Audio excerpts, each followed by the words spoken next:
We're not fighting the Chinese people, we're fighting the Chinese Communist Party. And they mean to take us out. It's invisible, but it's happening everywhere. And it's very scary. And the goal is to kind of push us out of the picture and install their system. And their system is a state-driven economic model and centralized control and authoritarianism.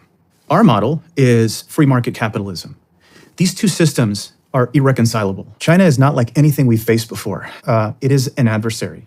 It's not a competitor, right? Great power competition. We are in an invisible war, and it's been going on for a long time. You say, what does that mean, an invisible war? Well, it takes many forms, and the vectors of attack are seemingly nowhere but everywhere at the same time.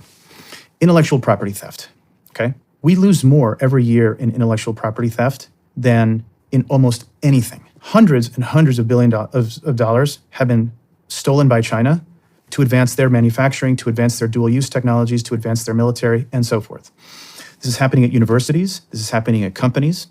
I mean, it was like 2 months ago that a Chinese citizen working at Google left the company with a thumb drive and he was on his way to Beijing.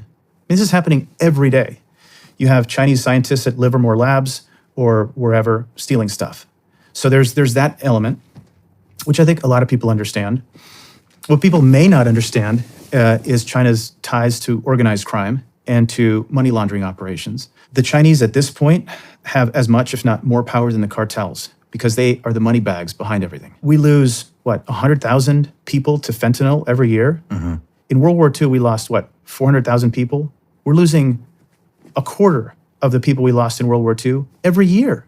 And by the way, all the APIs, all the precursors to fentanyl come from one place. They come from China. And it's hard for me to understand if the Chinese Communist Party is in control of pretty much everything, and they are, it's hard for me to fathom that they wouldn't be willingly trying to poison the United States. Mm-hmm.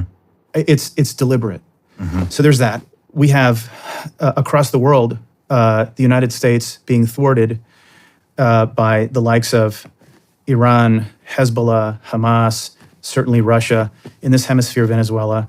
And a lot of it goes back to China. There is a new axis that's developing, and China is the economic might behind all of this.